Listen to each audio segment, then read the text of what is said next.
What is up, guys? Shinobi here, and right now this is some PIAZZA gameplay, and me and Voltamaniac on the Xbox. If you're probably wondering why don't you have all your unlocks, is because I'm not level 50 yet. I'm actually level like 30 something.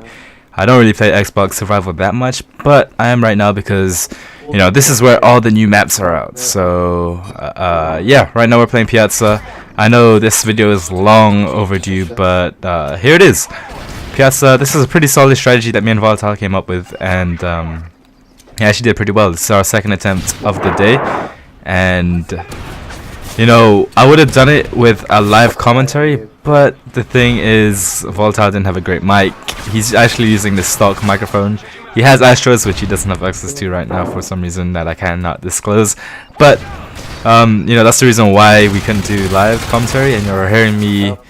This is like post-editing commentary. So I'm here to show you guys a pretty solid strategy. I started it from wave 40 because I don't want to bore you guys with all the, you know, the same stuff, same song and dance from, you know, all the other survival mode videos that I made. If you don't know, if you're a new subscriber, basically all you have to do is start the game off by using your pistol. Try not to take that much damage, kill the enemies, pick up their weapon, and restock on ammo, because your enemies will drop the same gun, and you just pick up the same gun. Well, you don't pick it up, you walk over their bodies and you get their ammo.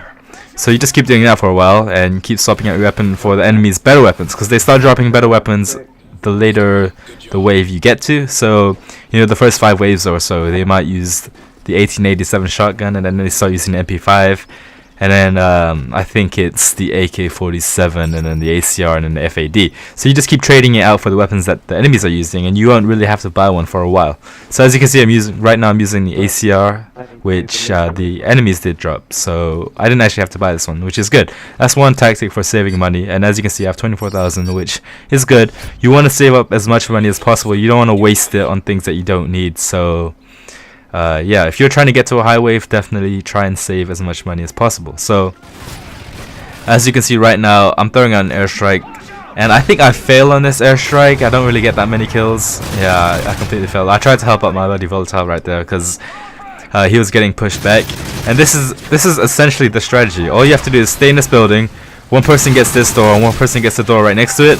There's a door in the far left side of this room, but the enemies shouldn't be coming that way if you stay in these positions. This is how you deal with the soldiers.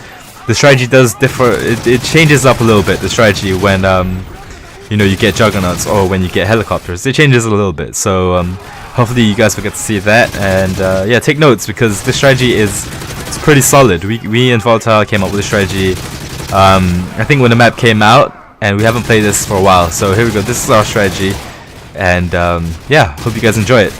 A few tips, guys, that you probably haven't heard from me before, but if you want to knife someone, if you're holding a claymore, take notes. This part right here is very important. If you're holding a claymore or a C4, you know, the C4 remote thingy, if you're holding it in your hand and you knife someone, the knife does twice as much damage as it would if you had your gun in your hand. So if you have no ammo, or maybe at the start of a survival mode game, if you're trying to save up your ammo, you could just run around with a claymore in your hand and knife all the enemies, and it pretty much kills them straight away, because it's a one hit kill, because it's double knife damage. That's something that I found out recently. I didn't know that before, and actually I was reading up on Call of Duty Wikipedia. There's an actual Wikipedia website for Call of Duty, so you know, I was reading up on that. I know, super nerdy, right?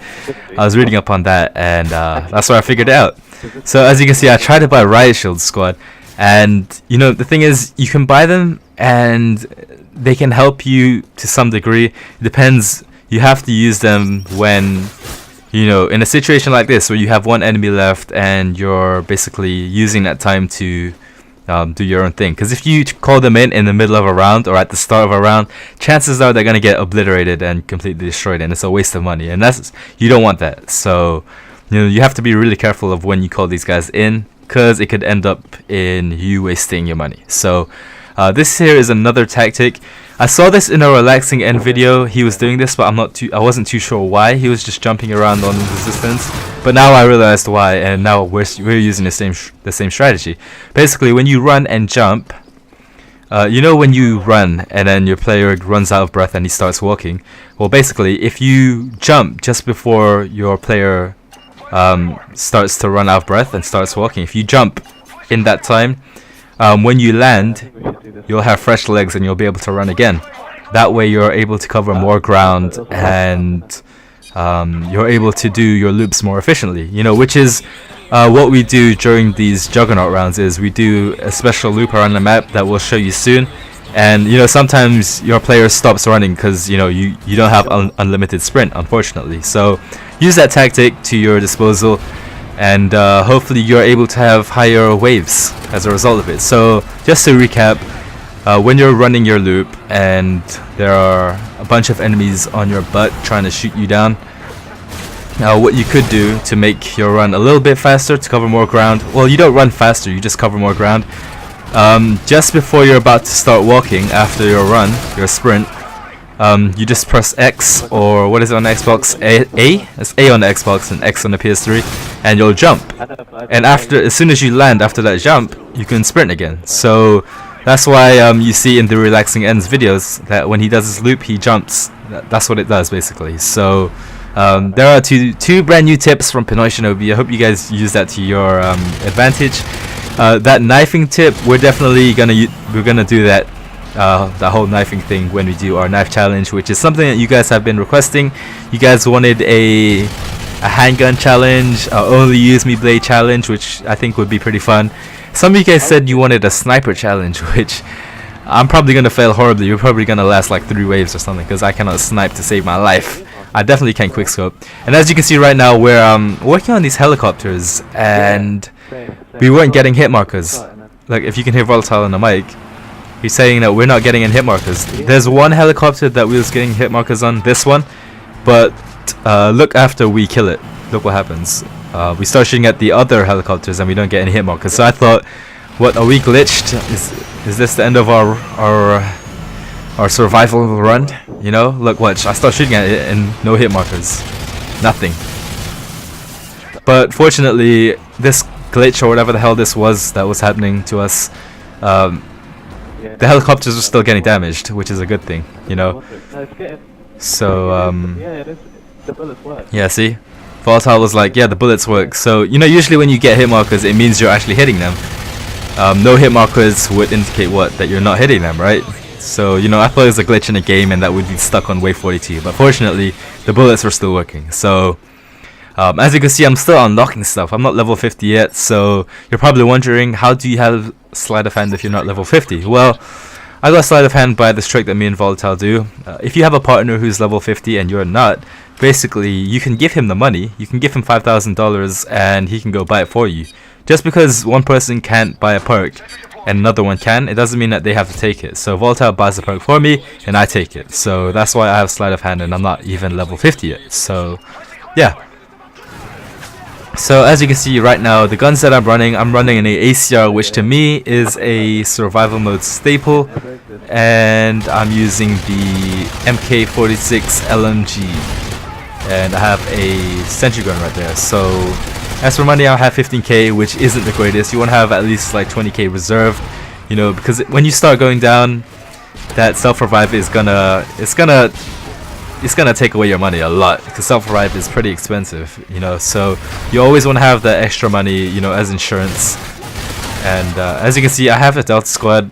Luckily they're pretty close to our base, so you know, they're not getting themselves killed. If you see in my underground videos, sometimes I try and buy the right shield squad, and they go out into where all the enemies are and they get themselves killed. That's why sometimes I don't like buying them. Some of you guys ask me, you know, why don't you buy right shield squad, why don't you buy Delta squad? The reason is because they don't make the best decisions and you can't control where they go. So sometimes it's just a complete waste of money. So you know, depending on the map and the strategy, I might not buy the right shield squad or Delta squad. And usually I just buy sentry guns or maybe airstrikes, you know. So as you can see right now, we're just doing the same strategy. And when I did my village video, the strategy for village, which wasn't the greatest in the world, I think we have to redo that one in Dome, I think. some of you guys questioned, why do I put C4 in front of the claymores? My answer to that is, after a certain wave number, the claymores alone don't do enough damage. They don't kill these soldiers. If I put a claymore in front of a soldier right now, it won't kill him. So what the C4 does in front of the claymore, it's remote detonation. So when a guy walks in front of the claymore, he sets off the claymore, which will in turn set off the C4, which is right in front of it. So it's like a double explosion, which does more damage than just the claymore on its own. So, you know, I kind of found it funny when people were commenting saying, "Oh, you're stupid, why are you putting C4 in front of your claymore?" My response to that is, no, you're stupid, because after a certain wave number, the claymore alone doesn't do enough damage, and that's the point of the C4. And yeah, so that's just me responding to that. If anyone was you know, wondering why I put C4, that's the reason why. So as you can see right now, we're at wave 44. Volatile just said he put 3 C4s in front of a guy and he didn't die or something like that. That's how you know these guys are getting very, very tough. And as you can see, they put claymores everywhere, so you really do need to be careful. As you can see right there, I nearly got downed because the freaking claymores are everywhere. After wave 40, they put them everywhere. You know, they actually start putting down more claymores, I believe, from what I've seen. Anyhow, that's the end of part 1. I'll see you guys in part 2, which will maybe go up tomorrow or the day after. Talk to you guys later. Peace.